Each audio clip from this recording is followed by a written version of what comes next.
যুক্ত হচ্ছে 30 এবং 30 পর্যন্ত আমরা প্রতি রাত্রে তারাবির পরে ইমাম সাহেব তারাবিতে যতটুকু কোরআন শরীফ তেলাওয়াত করেছেন ওই পরিমাণ কোরআনে কারীম আমরা আমাদের তারাবির পরে এবং বাকি অংশটুকু আমরা পরের দিন জোহরের পরে ইনশাআল্লাহ আপনাদের সামনে পেশ করার চেষ্টা করব। কোরআনে কারীম এর চর্চা এটা একটা সামগ্রিক চর্চা। প্রথমত আপনাকে কোরআন পাঠ করতে হবে সহি তাজবিদের সাথে, ওয়ারাতিল কোরআন তারতিলের সাথে, মাখরাজের সাথে বিশুদ্ধ কোরআন শরীফ আপনাকে তেলাওয়াত করতে হবে, চেষ্টা করতে হবে এটার জন্য। যারা পারি না তারা আমরা চেষ্টা করব। 2 নম্বরে কোরআনে কারীমের তাদাব্বুর, কোরআনে কারীমকে বুঝা। আল্লাহ পাক বলেন আউযু বিল্লাহি মিনাশ শাইতানির রাজিম আফালা ইয়াতাদাব্বারুল কোরআন আম আলা কুলুবিন আকফালুহা। কোরআনে কারীমকে যারা তাদাব্বুর করে না, যারা বুঝে না, এরা হচ্ছে এমন ব্যক্তি যাদের অন্তরে আল্লাহ পাক তালা লাগিয়ে দিয়েছেন, তালা লাগিয়ে দিয়েছেন। সুতরাং কোরআন শরীফটা শুধু আপনার কেরা করলে হবে না, রিডিং করলে হবে না, এটাকে তাদাব্বুর করতে হবে, এটাকে বুঝে বুঝে পড়তে হবে। আমরা অনেকেই কোরআন তাদাব্বুর করি বাংলা মিডিয়ামে কোনো কোরআন তাদাব্বুর হবে না। আমি প্রায় সময় আল কোরআন দারসে বলে থাকি, হিট্টি নাম শুনেছেন আপনারা, একজন ওরিয়েন্টালিস্ট, তিনি তার বিভিন্ন বই পুস্তক, তার মধ্যে একটা বই আমি নিজে পড়েছি, হিস্ট্রি অফ আরবস। তিনি সেখানে লিখেছেন যে কোরআনকে সরাসরি আরবি থেকে বুঝা আর সেটাকে বিভিন্ন ট্রান্সলেশন থেকে বুঝার মধ্যে অনেক পার্থক্য আছে। আমরা যদি কোরআন শরীফকে বিভিন্ন অনুবাদ থেকে বুঝি তাহলে কোরআনের যেটা মূল মর্মার্থ সেটা কোনোদিন আমরা অনুধাবন করতে সক্ষম হব না। এটা একজন অমুসলিম ওরিয়েন্টালিস্ট তার কথা। অথচ আমরা নিজেদেরকে শিক্ষিত মনে করি, আমরা ইংরেজি ভাষায় কথা বলাকে খুব স্বাচ্ছন্দ্য বোধ করি, আর আরবি ভাষায় কথা বলতে আমরা জানি না। কোরআন শরীফকে আরবি থেকে বোঝার আমরা চেষ্টা করি না। কোরআন করিমের যে ভাষা আরবি, এটাতে এত বেশি মহত্ব গাম্ভীর্য আছে, এটা কোনোদিনও বাংলা বা ইংরেজি অনুবাদ দিয়ে সেটা কোনোদিনও তার পরিপূর্ণ মর্মার্থ তুলে ধরা কারোর পক্ষে সম্ভব নয়। তো কোরআন করিমের সামগ্রিক চর্চার মধ্যে প্রথম শুরু হবে আমার রিডিং, আমার পাঠ, কোরআন শরীফ তেলাওয়াত।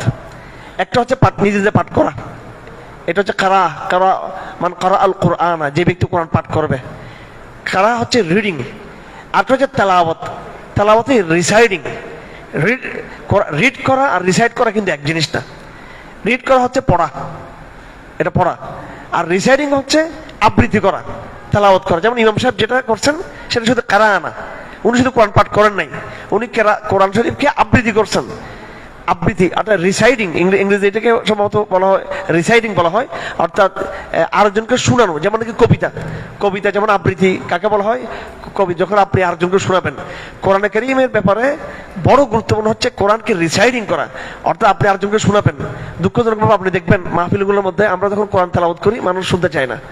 আমি আমার অভিজ্ঞতা বলি, আমি প্রচুর কোরআন তেলাওয়াত করি মাহফিলের মধ্যে। আমি আলহামদুলিল্লাহ পড়ে খুতবার পরে আমি অনেকগুলো আয়াত তেলাওয়াত করি। আমার কোন মাহফিলের ভিডিওর মধ্যে আমি এই আয়াতগুলো খুঁজে পাই না আমি, কারণ এরা বিরক্ত। এই যারা ভিডিও করে এরা বিরক্ত, শ্রোতারা বিরক্ত। নাউজুবিল্লাহ, এটা মুনাফিকের আলামত এটা। এরপরে যারা অন্যান্য যারা দর্শক এরা বিরক্ত, এরা কোরআন শুনতে চায় না। কি শুনতে চায়? বক্তার এই চাপাবাজি শুনতে চায়, বক্তার গর্জন শুনতে চায়, তারপরে বক্তার মিথ্যা পৌরাণিক ভুয়া কিংবদন্তির ভুয়া কাহিনী শুনতে চায়, গলার সুর চাই, গলার গর্জন চাই, এগুলো চাই, আল্লাহর বাণীকে নিতে চায় না। এটা আরবদের মধ্যে আছে, ওরা মাশাআল্লাহ কোরআন শরীফ হালাকা বসে বসে তারা কোরআন শরীফ শুনে। এটা মারাত্মক একটা মুনাফিকি আমাদের দেশের ভিতরে, আমি খুব খেয়াল করছি এটা আমাদের সমাজের মধ্যে, যে মানুষ কোরআন শুনতে চায় না। অথচ আল্লাহ পাক বলেন আমি রসুলকে নাযিল করেছি, রসুলকে পাঠিয়েছি, হুয়াল্লাযী বাআসা ফিল উম্মিয়িনা রাসূলাম মিনহুম ইয়াতলু আলাইহিম। এটা কয়েক জায়গায় আল্লাহ পাক বলেছেন যে তিনি রিসাইডিং করবেন না, তিনি শুধু নিজে পাঠ করবেন না, তিনি আবৃত্তি করবেন, মানুষকে শোনাবেন। এজন্য আপনারা কোরআন শরীফ মানুষকে শোনাবেন, মানুষকে আপনারা হ্যাঁ পরিবারে ঘরে শোনাবেন, পরস্পর থেকে শুনবেন। আচ্ছা, তো হুজুর সাল্লাল্লাহু আলাইহি সাল্লাম নিজেই হযরত আব্দুল্লাহ ইবনে মাসউদকে বলছেন যে তুমি কোরআন শরীফ পড়ো, আমি শুনবো। তো আব্দুল্লাহ ইবনে মাসউদ বলেন আকরাউ আলাইকাল কোরআন ওয়া কাদ উনজিলা আলাইক, আমি কোরআন কিভাবে পড়বো আপনার উপরে, অথচ কোরআন তো আপনার উপর নাযিল হয়েছে। হুজুর সাল্লাল্লাহু আলাইহি ওয়াসাল্লাম উত্তর দিলেন আমি ভালোবাসি যে একজন পাঠ করবে আমি শুনবো। তো যাই হোক, কোরআনের যে ফাংশন সেটা হচ্ছে নিজে নিজে পড়া, তাজবিদ সহ তারতিল সহ, এরপর তেলাওয়াত করা, নিজে পড়া, আরেকজনকে শুনিয়ে শুনিয়ে পাঠ করা, এটাকে তাদাব্বুর করা, এটার উপর আমল করা, এটার মননকে গঠন করা। আজকে আমি আপনাদের সামনে এখানে বসেছি, আমি আমার ব্যাকগ্রাউন্ড কথা বা চাপাবাজি বা আলাপ আলোচনা বা একজন বক্তার ব্যাকগ্রাউন্ড থেকে আমি এখানে আসিনি। আমি একজন কোরআনের গবেষক, কোরআনের একজন ফাংশনকারী একজন ব্যক্তি হিসেবে বাস্তবতার মুখোমুখি আমি কারাগারে এই যে এই কোরআনটা আপনাদের সামনে আমি আজকে ভাগ্যক্রমে এখানে চলে আসছি, এটা আলহামদুলিল্লাহ। 2009 সালে প্রথম যখন আমি কারাগারে ঢুকেছিলাম, 2009 সালে এই কোরআনটা আমাকে একজন কারারক্ষী, ইমানদার কারারক্ষী সে আমাকে দিয়েছিল। তো এই দেখুন এখানে আমি কি পরিমাণ আমি তাফসীর এখানে, তখন আমার কারাগারে কলম খাতা নিষিদ্ধ ছিল। তা আমি একটা কলম সংগ্রহ করে কোরআনের ঢালের উপরে আমি লেখা শুরু করছি। এটা ছিল আমার 2009 সালের কারাগার তারপরে আমি খাতা পেয়েছিলাম, তো আমাকে পরবর্তী আমাকে খাতা দেওয়া হয়, কলম খাতা দেওয়া হয়, অনুমতি দেওয়া হয়। পর আমি তাফসীর লিখেছি কিছু। 3 মাস জেলে ছিলাম মাত্র তখন। পরবর্তীতে তো দীর্ঘ সময় জেলে ছিলাম, 2013 সাল থেকে 16 সাল পর্যন্ত। ওই সময় ব্যাপক কোরআনের সাথে একটা আমার আরো বেশি সম্পর্ক কায়েম হয়। এবার যে শেষবার যে গেলাম একদম ঠিক এই রমজান মাসে আমি তখন রমজান ছিল 16টা, ইমাম সাহেব 16-17 পারা পড়তেছিল, সূরা তাহা পড়তেছিল, সব র্যাবের অফিসাররা বসা ছিল, একজন জুব্বা পরা, একজন দাড়ি এতটুকু, একজনের টুপি পরা, একজন পাকিস্তানি ড্রেস, একজন সৌদি আরবের ড্রেস পরা, সবগুলো এখানে বসেছিল, সব র্যাবের লোক। আর ওখানে আমি পয়েন্ট করলাম, এরপরে ওরা আমাকে আমাদের সাথে চলেন। তো আমি যেটা বলতে চাচ্ছিলাম, কোরআনের সাথে প্রথম ফাংশন হচ্ছে এটাকে রিড করা, পড়া, এটাকে নিজে নিজে পড়া, এটাকে রিডিং। সেটা আপনি আস্তে পড়তে পারেন, জোরে পড়তে পারেন। 2 নম্বর হচ্ছে কোরআনটাকে তেলাওয়াত করা, রিসাইডিং করা, আবৃত্তি করা, মানুষকে শুনিয়ে পড়া, এখান থেকে মানুষ ইবরত হাসিল করবে। 3 নম্বর হচ্ছে নিজে এখান থেকে তাদাব্বুর অর্জন করা, এটাকে বুঝা, অনুধাবন করা, এটা খুব জরুরি। এই তাদাব্বুরের মাধ্যমে আপনার ভিতরে হিকমাহ অর্জন হবে, ওয়াইজডম, প্রজ্ঞা অর্জন হবে ইনশাআল্লাহ আজিজ। কারণ কোরআনে কারীমের এটা এমন একটা তাবির, কোরআনে কারীমের এই বয়ানটা, নেগেটিভটা, মানে কোরআনে কারীমের প্রেজেন্টেশনটা এত হৃদয়গ্রাহী। একটু নির্জনে বসতে হবে, তেলাওয়াত করবেন, বুঝে পড়বেন। এটা আপনি এমন ঐশ্বরিক, এমন খোদাই, আল্লাহ, ইলাহি, আপনি কিছু নূর অনুভব করবেন যেটা আপনি কেউ বুঝাতে পারবেন না সেটা, কিন্তু ঠিকই কিন্তু আপনার অন্তর কিন্তু আলোতে ভরপুর হয়ে যাচ্ছে। কিন্তু আপনার এটা আপনি আরেকজনকে আপনি কখনো এটা বোঝাতে সক্ষম হবেন না। এটা একটা ইন্ডিভিজুয়াল একটা এক্সারসাইজ ইন্ডিভিজুয়াল, এটা ব্যক্তিগত, এটা একটা এমন একটা অনুশীলন যেটা আপনি আরেকজনকে বোঝাতে সক্ষম না। এবং এটা মনস্তাত্ত্বিক এক্সারসাইজ, এটা একটা সাইকোলজিক এক্সারসাইজ, এটা মেন্টাল এক্সারসাইজ, এটা একটা মনের একটা ব্যাপার। এটাকে বলা হয় ইনটিউশন, স্বজ্ঞা। এখান থেকে আপনি এমন কিছু জিনিস বুঝবেন যেটা আপনি আপনার অন্তর্দৃষ্টিকে খুলে দিবে, আপনার ইনসাইট, হাকিকত বুঝবেন, এত তাৎপর্য বুঝবেন, কুদরতের এত ইঙ্গিত আপনি বুঝবেন। আপনি ওই কোরআনের নূর দিয়ে, ওই কোরআনের ইনসাইট দিয়ে, আপনি কোরআনের ওই প্রজ্ঞা দিয়ে, ওয়াইজডম দিয়ে আপনি এমন কিছু দেখবেন যেটা শুধু আপনার আখিরাতের জীবন আপনি অবজারভেশন আপনি নিতে পারবেন, যেটা রাজনীতির, বিশ্ব রাজনীতির, সমাজের, যেটা অন্য কেউকে আপনি কখনো বুঝতে পারবেন না। আজকে আমি স্পষ্ট বলতে চাই, এখানে আমি লাইভে আছি, আমি স্পষ্ট বলতে চাই, এই রাষ্ট্রের কি ভবিষ্যৎ হবে, এই জাতির কি ভবিষ্যৎ হবে, আলহামদুলিল্লাহ আমরা এটা জানি। আমরা জানি সেটা কেন জানি? যেহেতু কোরআনগুলো কি করছে আমাদের সামনে। আপনার অবাক হচ্ছেন আপনারা? এটা একজন মুসলিম হিসেবে আমরা বুঝি যে কি হতে যাচ্ছে, আলটিমেটলি কি হতে পারে, কি হবে, ওয়াল আকিবাতুল মুত্তাকিন, কি হবে, ওয়া মাকারু আল্লাহ ওয়াল্লাহু খায়রুল মাকিরিন, এগুলো হবে আর কি। এরকম আরো অনেক কথা, কয়টা বুঝাবো আমি, কয় দিক থেকে বুঝাবো আপনার? সুতরাং এটা একটা গভীর একটা ব্যাপার সেবার, এটা অনেক গভীর একটা ব্যাপার, অনেক গভীর। এই জন্য আপনাদের সবাইকে আমি বলবো, যারা এখানে দারাসা আছেন, আপনারা প্রশিক্ষণ নিতে অনেক আসছেন, বা অনেকে আপনারা এখানে দারাসা বসছেন, এগুলো আসলে বোঝা পড়ার বিষয় না। এগুলো একজন বক্তৃতা করলো, আপনার শুনলেন, আপনি বুঝে আসলো তা না। এগুলো হচ্ছে গভীর মনোনিবেশ সহকারে একাগ্র চিত্তে রিয়েলাইজেশন। এগুলো একদম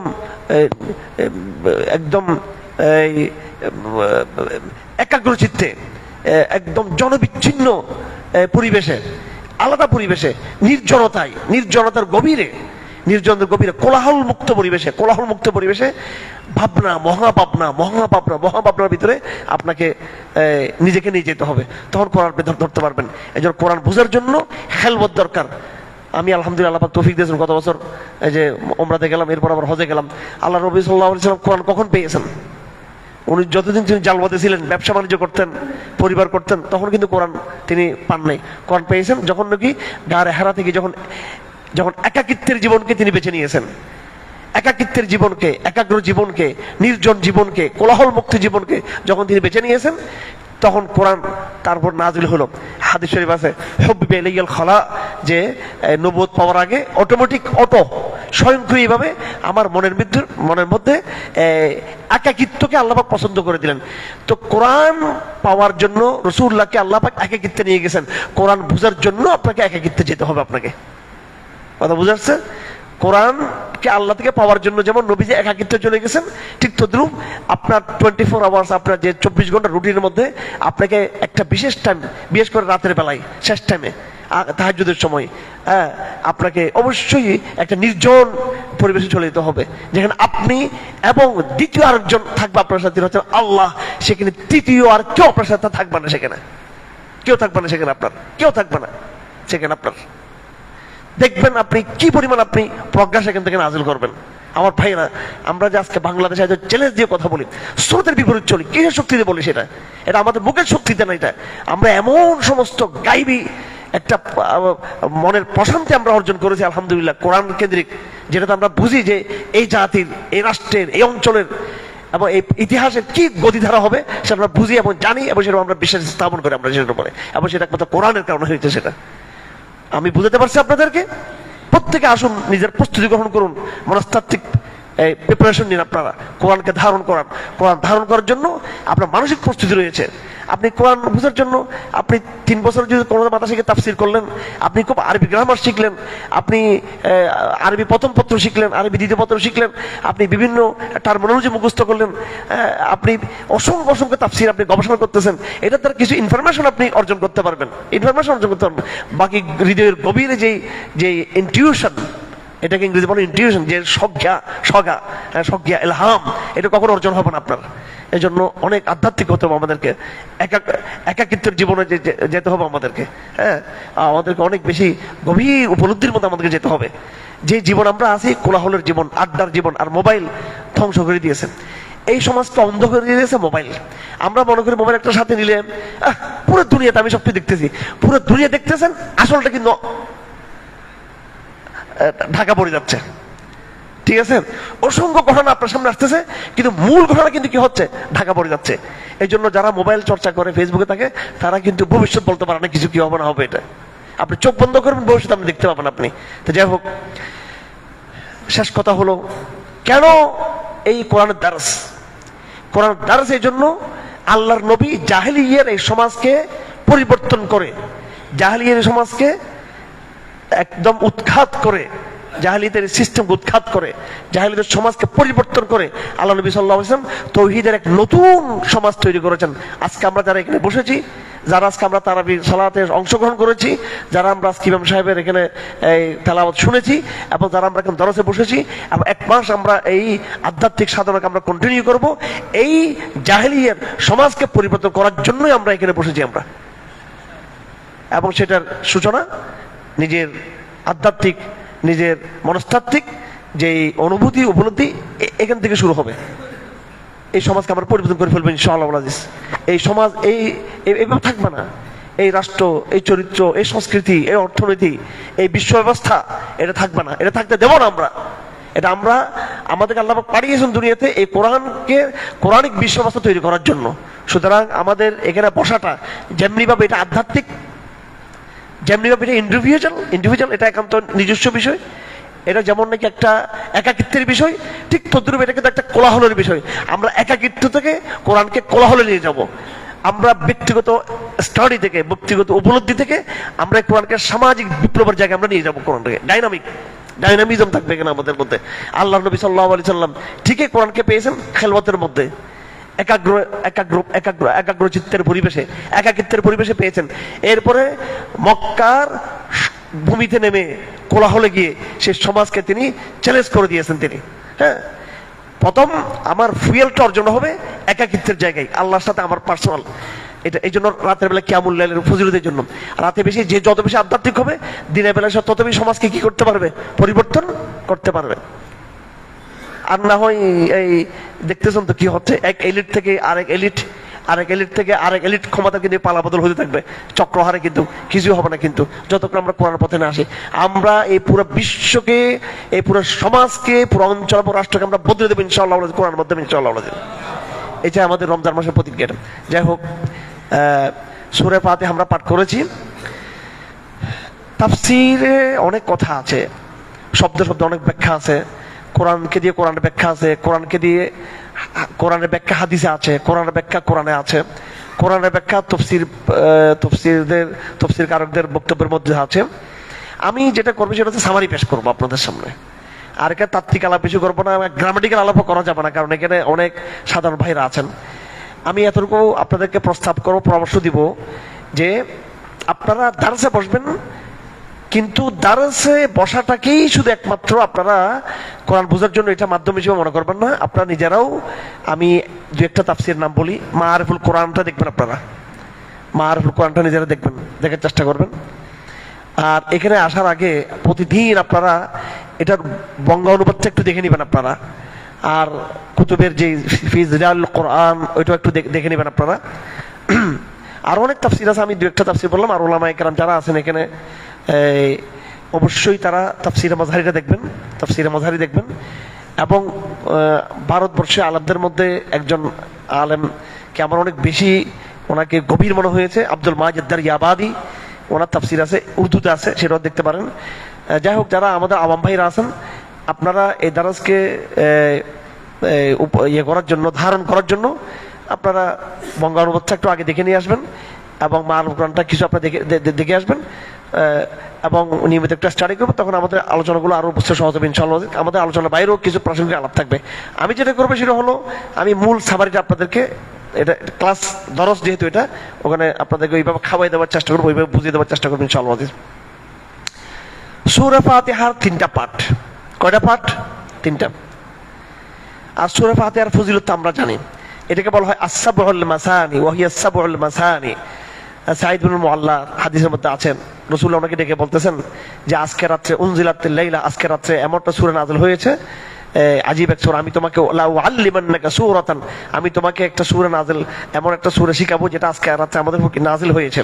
এবং অন্য হাদিসে আছে যে এমন একটা সূরা, এই সূরা ফাতিহা, মা উনজিলাত ফিত তাওরাত ওয়ালা ফিজ জুবুর ওয়ালা ফিল ইনজিল, এরকম সূরা তাওরাত, জুবুর, ইনজিলের মধ্যে কি হয় না, ওয়ালা ফিল কোরআন, কোরআনের মধ্যে এরকম সূরা নাই সূরা ফাতিহার মতো। এটা সূরাতে শেফা বলা হয়। সূরা ফাতিহাকে আপনি কি করবেন, এটাকে আপনি রোগীদের মধ্যে ফু দিবেন, ঝাটফুক করবেন, এটা পানি খাবেন, এটা দিয়ে আপনি চিকিৎসা করবেন, একদম সাথে সাথে রোগ কি হয়ে যাবে, ভালো হয়ে যাবে। আপনি এটা প্রয়োগ করে দেখতে পারেন আপনি এটা। তো সূরা ফাতিহা সর্বপ্রথম তো নিজের হৃদয়ের রোগকে দূর করবে।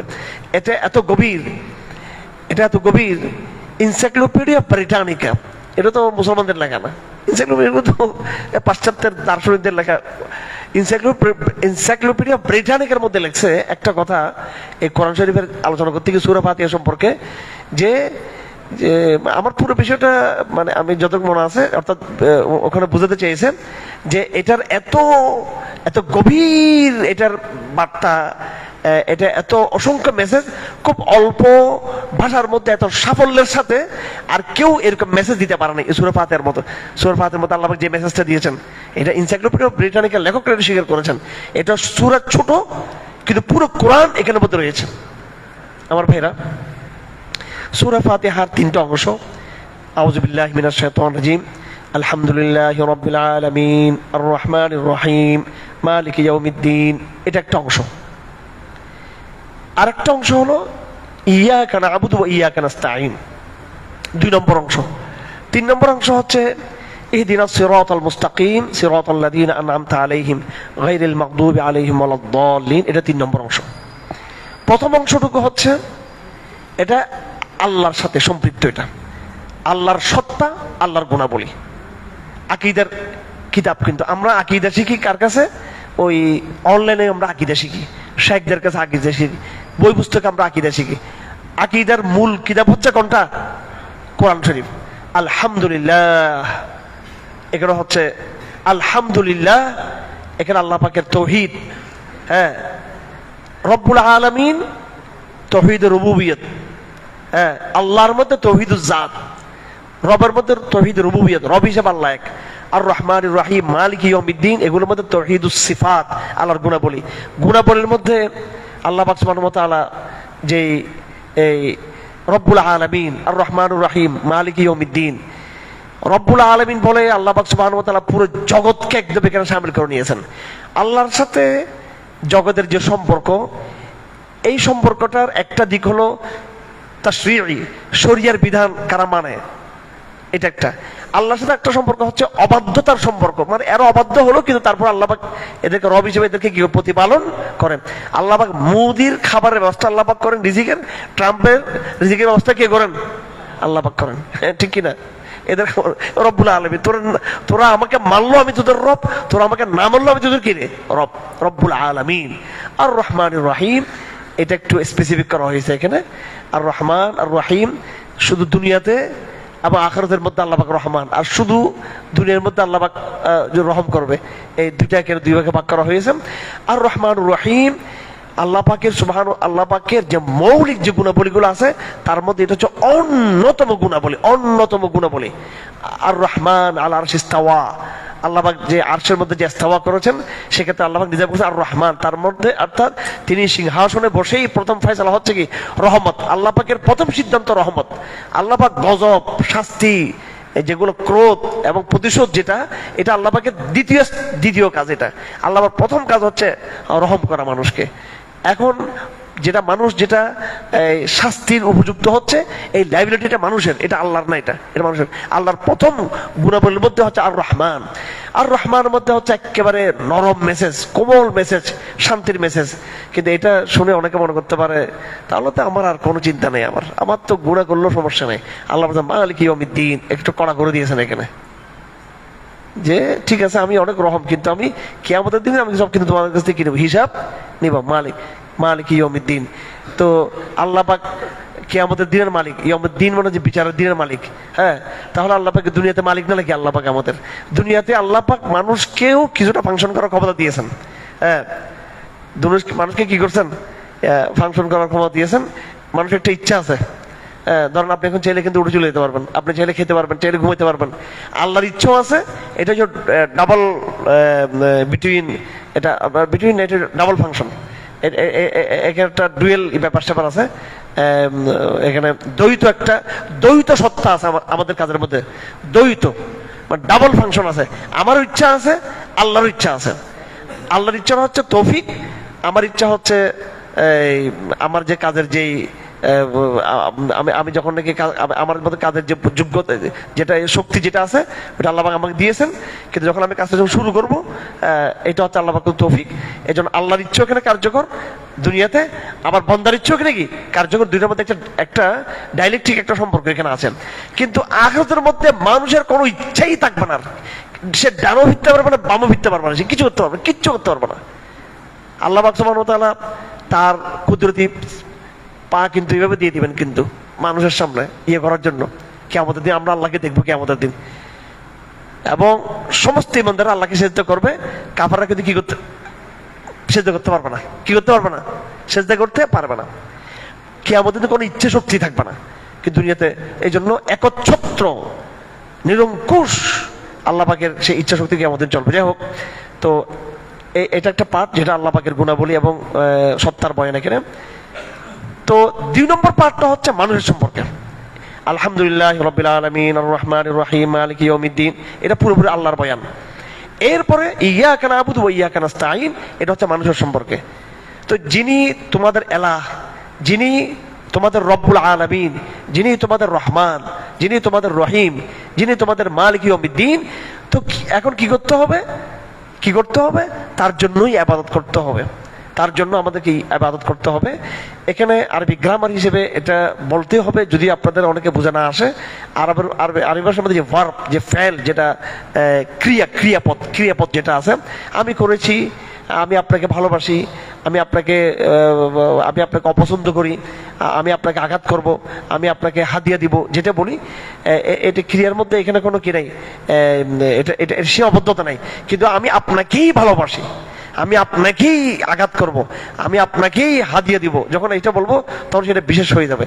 তো ক্রিয়াটার সাথে আটটা শব্দ যুক্ত করা হয়েছে সর্বনাম, সেটা হচ্ছে ইয়াকা।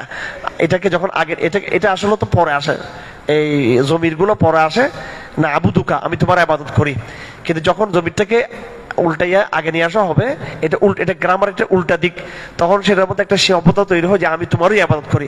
এখানে আল্লাহ পাক শিরিক ইবাদতের মধ্যে শিরিক মুক্তির মেসেজ দিয়েছেন এখানে, যে এটা এমন ইবাদত যেখানে কি চলবে না, শিরিক চলবে না। ইবাদত সবাই করে, মানব জাতি সবসময় আল্লাহর ইবাদত করে। মানব জাতির মধ্যে নাস্তিকের সংখ্যা কম, মানব জাতির মধ্যে সংশয়বাদী কম। মানব জাতির মধ্যে বেশিরভাগ হচ্ছে যারা আল্লাহর পূজা করে, অর্চনা করে, আল্লাহর বন্দেগী করে। সমস্যা এটা না, সমস্যা হলো তারা এই বন্দেগীর মধ্যে আর অন্য কাউকে তারা কি করে, শরীক করে। আপনি হিন্দুদেরকে দেখবেন, তারা কিন্তু ঈশ্বরকে তারা কি মানে, তারা ঈশ্বরকে মানে, কিন্তু ঈশ্বরের সাথে তারা তাদের বহু ঈশ্বরকে তারা কি করে, তার সুপারিশকারী তারা মনে করে। তো এটা হচ্ছে সমস্যা। এই জন্য আল্লাহ পাক এখানে আল্লাহর এক্সিস্টেন্স, যেটা আল্লাহর যে অস্তিত্ব, এটা এটার তিনি পেশ করেন নাই, বরং আল্লাহ এখানে যেটা আমাদের সামনে পেশ করেছেন আল্লাহ পাক আল্লাহ সুবহানাহু ওয়া তাআলা, সেটা হলো যে আল্লাহর যে ইবাদতটা তোমরা করবে, আল্লাহর অস্তিত্ব তো এখানে আছে। আল্লাহ পাক তার অস্তিত্বের কথা শুধু এখানে বলার নাই, বরং অস্তিত্বের প্রতি যে আমাদের যে কমিটমেন্ট ইবাদত, এটা একমাত্র তার জন্যই এটা সীমাবদ্ধ। এটা বলে শিরককে ইগনোর করা হয়েছে। আমরা দুনিয়াতে ইবাদত করি, 2 নম্বর আমরা সাহায্য চাই। আমাদের পৃথিবীতে যেটা আমাদের মানব সভ্যতার সমাজের যে অবস্থা, এখানে আমরা একে অপরের মুখাপেক্ষী। মানুষ সামাজিক জীব, মানুষ সামাজিক জীব। এবং মানুষ কেন, মানুষের কথা বাদ দেন, আসলে মানুষ সামাজিক জীব বলা হয়, তো পিপিলিকা কি অসামাজিক জীব নাকি? হ্যাঁ, পিপিলিকারও একটা সমাজ আছে, পাখিরও একটা সমাজ আছে। এদের সংসার হয় না, এদের মেলামেশা হয় না, এদের থেকে বংশধর জন্ম হচ্ছে না এখানে। এগুলো সামাজিকতা নিয়ে সবটার মধ্যে আছে এটা। তো এই পরস্পর একটা মাছ আরেকটা মাছ থেকে সাহায্য চায়, হ্যাঁ, একটা জন্তু একটা জন্তু থেকে সাহায্য চায়, একটা প্রাণী একটা প্রাণী থেকে সাহায্য চায়, মানুষ থেকে সাহায্য চায়। তো এই সাহায্য চাওয়াটাও একটা মানব জাতির মধ্যে একটা মৌলিক বেঁচে থাকার যে সংগ্রাম তারা যেটা বলে থাকে। হ্যাঁ, তো এইটার জন্য পরস্পর যে বেঁচে থাকা, সমাজে টিকে থাকা, এটা পরস্পর সহযোগিতার উপর নির্ভর। এই সহযোগিতা কখনো আমাদেরকে বস্তুবাদী শিক্ষা বলা হয়ে থাকে যে পরিবেশের সাথে লড়াই করে টিকে থাকতে হবে, এটা একটা ফালতু কথা, কিন্তু এগুলো শিরিকের কথা। আমাদের সিলেবাসের মধ্যে এই কথাগুলো শিরিকের কথা। এগুলো কি পরিবেশের সাথে কিছু লড়াই করে ঠিক রাখতে হবে, কিসের বেঁচে থাকার সংগ্রাম? আল্লাহ আমাকে পাঠিয়েছেন, আমি আল্লাহর সাহায্য নিয়ে আমি চলবো বাস। আল্লাহ আমাকে বলে পরিবেশের সাথে লড়াই করতে হবে, কত বড় বেয়াদবি দেখেন। বাতাসের সাথে লড়াই করবো তুমি বাতাস নিয়ে তো তুমি বেঁচে আসো। মাটির সাথে লড়াই করবা, মাটি নিয়ে তো তুমি বেঁচে আসো। পানির সাথে লড়াই করবা, তো পানি নিয়ে তো তুমি বেঁচে আসো। আগুনের সাথে লড়াই করবা, তো আগুনের ইয়ে নিয়ে তো তাপ নিয়ে তুমি বেঁচে আসো। আর ওরা বলে বেঁচে থাকার সংগ্রাম, প্রকৃতির সাথে লড়াই করে বাঁচতে হবে। বলে প্রকৃতির সাথে লড়াই করে বাঁচতে হবে। প্রকৃতি তোমাকে বেঁচে, তোমাকে বাতাস, আলো, মাটি এগুলো তোমাকে বাঁচিয়ে রাখছে। হ্যাঁ হ্যাঁ, এগুলোকে তুমি কোনটাকে কতটুকু ইউটিলাইজ করতে হবে সেটা তোমাকে, একটু যখন রাত হবে ঠান্ডা পড়ো তখন তুমি একটু করে এই ঠান্ডার ইয়ে থেকে বাঁচার চেষ্টা করবা। যখন কি রোদের তাপ হবে তখন সেটা তুমি ইয়ে করবা। এই রোদের তাপ না থাকলে সারা জীবন যদি অন্ধকার থাকলে কি তুমি মানুষকে এখানে জীবন যাপন করতে পারবে নাকি? তো একটা মানে অবৈজ্ঞানিক কথাবার্তা, বিজ্ঞানের নামে অবৈজ্ঞানিক কথাবার্তা এগুলো। তো সাহায্যের আমরা মুখাপেক্ষী। আল্লাহ পাক এই দুইটা শব্দ এখানে বলেছেন যে ইবাদত এবং সাহায্য, দুইটাতে ইয়াক শব্দের মাধ্যমে আল্লাহ পাক এটাকে নিজের মধ্যে সীমাবদ্ধ করে ফেলেছেন। সূরা ফাতিহার একেবারে 3 নম্বর অংশ, যেটা ইহদিনাস সিরাতাল মুস্তাকিম সিরাতাল লাযিনা আনআমতা আলাইহিম গায়রিল মাগদুবি আলাইহিম ওয়ালাদ-দাল্লিন, সবচেয়ে একেবারে সেনসিটিভ অংশ হচ্ছে এটা, সবচেয়ে সেনসিটিভ। আল্লাহর প্রশংসা করার পরে এবং আল্লাহর প্রতি আত্মসমর্পণ, আনুগত্য নাকি নাকি দাসত্ব? আল্লাহর কি করা? দাসত্ব করা। ইবাদত কিন্তু আনুষ্ঠানিকতার নাম না, ইবাদত একটা বিশ্বাসের নাম, আল্লাহর দাসত্ব। এই জন্য সেকুলাররা যারা রাষ্ট্র ক্ষমতায় আছে, বারবার ঘুরে ফিরে আসে, হ্যাঁ, এই সেকুলাররা এত নামাজ পড়ে আর রোজা রাখে, হজ করে, যাকাত দেয়, কিন্তু আল্লাহর দাসত্ব তারা করে না। কিন্তু আমাদেরকে আল্লাহর দাসত্ব করতে বলা হয়েছে। তার মানে আমি শুধু নামাজ পড়লে কি আল্লাহ দাসত্ব হয়ে যাবে নাকি? হ্যাঁ, আমি নামাজ পড়লে এটা একটা ফাংশন হবে। আমাকে আবার পুরো কনসেপ্ট, আমার পুরো জীবনধারা পুরোটা আল্লাহর দাসত্বের মধ্যে নিয়ে আসতে হবে। হ্যাঁ, আল্লাহ পাক বর্তমান যে সরকার যারা আছে এদেরকে পূর্বে দাসত্বে আল্লাহ দাসত্ব যাওয়ার তৌফিক দান করুন। আমেরিকা এবং ভারতের দাসত্বের জায়গা থেকে আল্লাহ পাক তাদেরকে ঈমানের আল্লাহ দাসত্বের জায়গায় আসার তৌফিক দান করুন। আচ্ছা, যাই হোক, শেষের অংশটা খুব গুরুত্বপূর্ণ। ইহদিনাস সিরাতাল মুস্তাকিম সিরাতাল লাযীনা আন'আমতা আলাইহিম গায়রিল মাগদুবি আলাইহিম ওয়ালাদ-দাল্লিন। এটা হচ্ছে একটা দোয়া, এটা একটা দোয়া। এই দোয়ার মধ্য দিয়ে সূরা ফাতিহা শেষ হয়েছে। এটা 3 নম্বর অংশ সূরা ফাতিহার। কয় নম্বর অংশ এটা? 3 নম্বর। এই 3 নম্বর অংশের মধ্যে আবার 3টা পার্ট। একটা হচ্ছে দোয়া করা, ইহদিনাস, হে আল্লাহ আমাকে সিরাতাল মুস্তাকিমের পথ প্রদর্শন করুন, সিরাতাল মুস্তাকিম আমাকে দেখিয়ে দেন, এক অংশ। 2 নম্বর অংশ, পথ দুটা আছে, একটা হচ্ছে আন'আমতা আলাইহিমের পথ, আপনি ওইদিকে নিয়ে যাবেন, আরেকটা হচ্ছে পথ মাগদুব আলাইহিম ওয়াদ-দাল্লিন, এদিকে আমাদেরকে নিবেন না। মানব জাতির ইতিহাসে 2টা প্রজন্ম। কয়টা প্রজন্ম? 2টা প্রজন্ম। একটা হচ্ছে মুসলমানদের প্রজন্ম, ইমানদারদের প্রজন্ম, আরটা হচ্ছে এই কাফেরদের প্রজন্ম। আল্লাহ পাক বলছেন, যাদেরকে আমি নিয়ামত দিয়েছি আন'আমতা আলাইহিম, তোমরা ওদের ওখানে থাকবা। ওরা কারা? ওদের কাফেলাবদ্ধ হবা তোমরা। ওরা কারা? বলেন, মিনান নবিয়্যিন ওয়াস সিদ্দীকিন ওয়াস শুহাদা ওয়াস সালিহিন।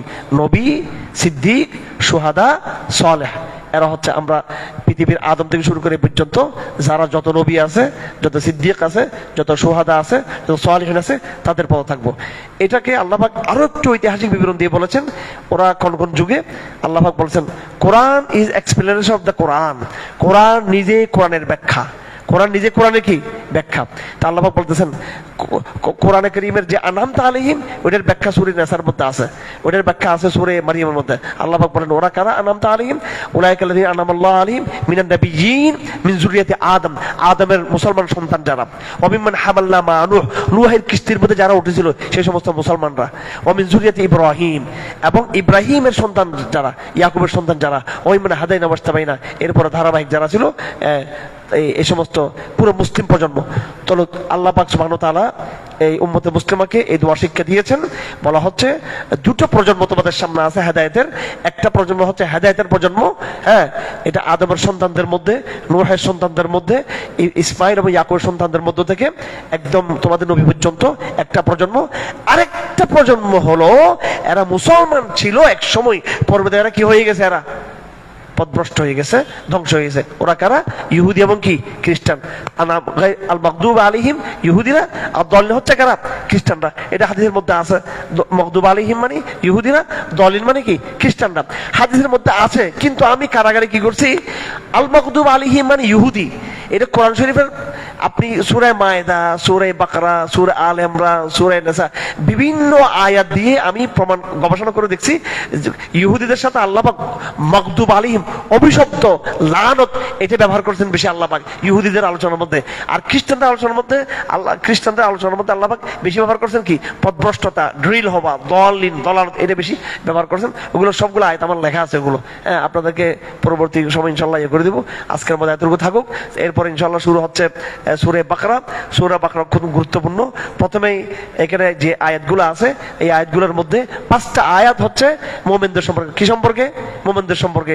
পরে মাত্র 2টা আয়াত হচ্ছে কাদের সম্পর্কে? হ্যাঁ, কাফেরদের সম্পর্কে। তারপরে 8 নম্বর আয়াত থেকে শুরু করে 20 নম্বর আয়াত পর্যন্ত, 8 থেকে কি 20 নম্বর আয়াত পর্যন্ত এই কয়টা আয়াত এখানে? হ্যাঁ হ্যাঁ 13টা আয়াত কার সম্পর্কে? মুনাফিকদের সম্পর্কে। খাইছেন এবার? কাদের সম্পর্কে? মুনাফিকদের সম্পর্কে। কারণ মুসলমান পরিচয় স্পষ্ট, মুসলমান। কাফের তার পরিচয় স্পষ্ট, কিন্তু মুনাফিক যে আলোচনা করেছেন, আমি ইনশাআল্লাহ এগুলো আপাতত আগামী সপ্তাহে আগামীকালকে জোহর আলোচনা করবো। এরপর যে আমি এখানে আলোচনা শেষ করছি, শুধু এতটুকু একটা শেষ কথা বলবো, যালিকাল কিতাবু লা রাইবা ফিহি, যালিকাল কিতাবু লা রাইবা ফিহি। বলুন দেখি, যালিকাল কিতাবু লা রাইবা ফিহি, কি বুঝছেন এটা? কি বুঝছেন বলুন দেখি আপনারা, এটা কি বুঝছেন? এটা যালিকাল কিতাবু লা রাইবা ফিহি, কোরআন একমাত্র নিজের সম্পর্কে দাবি করে যে এখানে কোনো কি নেই, কোনো সন্দেহ নেই, এখানে কোনো রকমের কোনো এখানে সন্দেহ, এটাকে কি বলে, এটাকে সংশয়বাদিতা, হ্যাঁ, কোন রকমের এখানে যুক্তিক কোনো জটিলতা এখানে নেই, কোন রকমের এখানে সিদ্ধান্তহীন কোনো বক্তব্য নেই, সিদ্ধান্তহীন কোনো কিনা বক্তব্য এখানে নেই। আমি আজকে একটা বই পড়তেছিলাম, কেনেথ ক্লার্কের বই, এত বড় সভ্যতা, যে সিভিলাইজেশন, 550 পৃষ্ঠার বই, 550 পৃষ্ঠার বই। এটা আমি 3 দিনে মোটামুটি পড়ে, গত 3 দিন ধরে পড়তে, এখন রমজান আসছে, এখন বই পুস্তক, তারপর এখন তো শুধু কোরআন নিয়ে থাকবো। তো আমি প্রচন্ড বই পড়তে পারি আলহামদুলিল্লাহ, আমি প্রচন্ড বই আলহামদুলিল্লাহ, এটা আমার নেশা। এটা আপনারা কল্পনা করতে পারবেন না কি পরিমাণ আমি বই পড়তে, আল্লাহ পাক, আলহামদুলিল্লাহ আলহামদুলিল্লাহ। আমি এবং বই আমার বুঝে আসে, আমার খুব বুঝতে পারি। আমি আবার কথা সুন্দর করে বলতে পারি না ভাই, কিন্তু আমি বুঝতে পারি কিন্তু খুব সুন্দর করে যে কোনো বিষয়, বুঝছেন? ইঞ্জিনিয়ারিং যেটা আপনারা বলেন, ইলেকশন ইঞ্জিনিয়ারিং, আমার বক্তব্য পুরো দ্বিমত। হ্যাঁ, এটা ওই দিন কোনো ইঞ্জিনিয়ারিং হয়নি, এটা সব হওয়ার যাওয়ার আরো আগে হয়েছে, আর 2 দিনের আগে হয়েছে। যাই হোক, আর ইঞ্জিনিয়ারিং হলে কি না হলে কি, যারা আছে অন্যরা যারা আসলে এরাও কি খুব দিয়েছিল নাকি? আমাদের জন্য সব অবস্থা এই অবস্থা, তা আমাদের কাজ চলবে এখানে। যাক, যত বই তুলনামূলক কম্পেয়ার করবেন, আমি এই কথাটা বুঝে শেষ করে দিচ্ছি। আমি বড় বড় লেখকদের বই, এই যে একবার মৌলিক কিছু প্লেটোর বই ধরেন, এই যে আইজ্যাক নিউটনের বই, রুশোর বই, তারপরে এই যে ডাস ক্যাপিটাল, দ্য প্রিন্স, তারপরে যে আরো বিভিন্ন যে বিবর্তনবাদের বই, আপনি সমস্ত বই, আমি একদিন রাত্রে বিবর্তনবাদের বই নিয়ে পড়ছিলাম এখানে বাসায়, স্বর্গ আল্লাহ, এটা তো আমার বিছনায় আছে, আমি যদি মরি জায়গা, আল্লাহ তো আমার আবার ফেরেশতারা তো বিবর্তন, কারণ আমি আল্লাহ গবেষণার জন্য রাখছি এটা, কারণ আমার তো বিছনায় বই পড়ে থাকে, পড়তে পড়তে এটা আমার আল্লাহ যদি মরে যায় তো আমার দোষ নেই, আমি করার জন্য কোনো কিনারা নাই ভাই বইগুলোর। এই যে আপনাদের সামনে আপনি ইউনিভার্সিটির প্রফেসররা খুব ভাব দেখায় যে খুব বড় দার্শনিক, আলহামদুলিল্লাহ আমার সাথে বসাই দিন এগুলো, ইনশাআল্লাহ কোনো সলিউশন নেই, কিন্তু কি নেই, কোনো সলিউশন নেই, কোনো বিষয়ে কোনো সলিউশন নেই, আলটিমেট কোনো সলিউশন নেই, কোনো সমাধান নেই। আমি এই একবার আপডেট যেটা এই মাত্র আজকে দুপুরে, যেটা আপনার আজকে দুপুরে আমি অনেক পড়তেছিলাম আর কি, পড়াশোনা করেছি গত পরশুদিন থেকে, পুরো বইটা পড়তে পড়তে আমি সামারিটা বের করলাম একবার লাস্টে। উনি একেবারে শেষে বইটা ফিনিশিং দিচ্ছে কি, আপনারা তার বই দেখবেন যে মিস্টার ক্লার্কের সাথে অনেক বড় চলচ্চিত্র ইতিহাসের অনেক বড় সে দার্শনিক লেখক, সে ইতিহাসের। তো লাস্টে ফিনিশিং দিচ্ছে, এত কথা বক বক করার পরে 620 থেকে এসে ফিনিশিংটা দিচ্ছে এই যে মহাবস্তুবাদের মহাসত্যের পরে এই কমিউনিজম আসলো, কমিউনিজমের ব্যর্থতার পরে আর কোনো বিকল্পকে রেখে যায় নাই, এবং আগামীতেও কিছু বিবর্তন হবে, তবে আমরা সেখানে আশাবাদী হওয়ার মধ্যে কিছু নেই আমাদের, এই টাইপের কথাবার্তা আর কি। মানে আগামীতে বিবর্তন কিছু হবে, তবে সেখানেও কোনো কিছু, তো আগামী বিবর্তনটা কি হবে সেটা বললাম, সেটা বলতে পারতেছে না। যাই হোক, এর ফাঁকে আমি আজকে আবার এমনি আরেকটা বই, আমি বই, আমার ছেলে একটা ওরা বইয়ের করতেছিল, আমি এই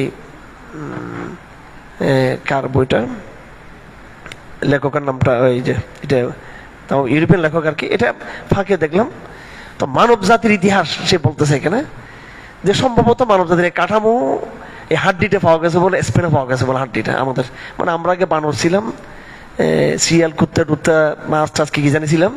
তো এই যে আপনার যে কাঠামো, যেটা আমাদের যে বর্তমান যে স্ট্রাকচার বলে, এইটা অবশ্যই এইটার বয়স 30,000 হইতে পারে, 20-30,000 বলতেছে, 20-30,000 মতো হতে পারে। এবং তার একটা কথা বলে স্পেনে বলে পাওয়া গেছে, স্পেনে গোয়ার ডিমের কোনো মানুষই ছিল না ওখানে। আল্লাহ পাক কোরআনে কারীমে পুরো মানব জাতির সভ্যতার কেন্দ্র ছিল হলো কি কোন অঞ্চলটা, এশিয়া অঞ্চল, এবং বিশেষ করে মধ্যপ্রাচ্য বলে স্পেনে গুলো পাইছে বলে এটা বলে কোথায়। আবার বলতেছে হতে পারে কোন মহাসমুদ্রের মহাতলে, আফ্রিকার কোন মহাজঙ্গলে, আবার এই যে বড় সমৃদ্ধ কোন মানব জাতির আরো বড় নির্দেশ বেরোতে পারে। আবার তাহলে কবে মানব জাতি আফ্রিকার জঙ্গল থেকে বের হবে বা মহাসমুদ্রের তল থেকে বের হবে, তখন সেটা দেখা যাবে। অর্থাৎ ইতিহাস ভাই এদের লেখা, ওরা স্বীকার করছে এই কথাগুলো, ওরা লিখছে এরকম করে। আমি অস্থির হয়ে গেছি পড়তে পড়তে এগুলো। আমি যদি কোরআন পড়ি, তা না, আমি এগুলো এই রবীন্দ্রনাথ ভর্তে মাথা পড়া, আমার দুষ্ট, আমার রবীন্দ্রনাথ নাম শুরু করতাম, আমার বাবার বলছে তো রাগ করি গালি দিলে তো রবীন্দ্রনাথ গালি করতো আমার বই পড়তে পড়তে। কালমার্কসের ও কি লিখছে ও নিজে জানা না, কালমার্কস। হ্যাঁ, শেষ করে দিচ্ছি আমি, একমাত্র কোরআন হচ্ছে যালিকাল কিতাবু লা রাইবা ফি। বলেন সবাই, যালিকাল কিতাবু লা রাইবা ফি, যালিকাল কিতাবু লা রাইবা ফি। প্রত্যেকটা কথা অ্যাবসলিউট সলিউশন। প্রত্যেকটা কথা, প্রত্যেকটা ডিসিশন আছে। কোনো বই মধ্যে আপনি কোনো ডিসিশন পাবেন না। আপনারা যারা শিক্ষিত এদেরকে মনে করেন, আপনার আসলে লাইব্রেরিতে গিয়ে দেখেন কোনো সলিউশন নেই। এক এক লেখকের বই এক এক তামসা, এক লেখকের সাথে আরেক কোনো ইয়ে নেই। আমার ভাইরা আসুন, কোরআনের যৌক্তিকতার উপরে, কোরআনের সত্যতার উপর আমরা আমাদের ঈমানকে দৃঢ় করে মজবুত করি। আমরা কোরআনের বয়ান শুধু এতিমখানায় গিয়ে দিলে হবে না, মসজিদের মেম্বরে বসে দিলে হবে না। এই কোরআনের যৌক্তিক বয়ান আমরা এই আধুনিক বিজ্ঞান ব্যবস্থাকে চ্যালেঞ্জ করবো। আমরা কোরআন বয়ান নিয়ে ইনশাআল্লাহ আজিজ। যালিকাল কিতাব লা রাইবা ফি। সুবহানাল্লাহি ওয়া বিহামদিহি আশহাদু আল্লা ইলাহা ইল্লা আনতা আস্তাগফিরুকা ওয়া আতুবু ইলাইহ। আচ্ছা, প্রশ্ন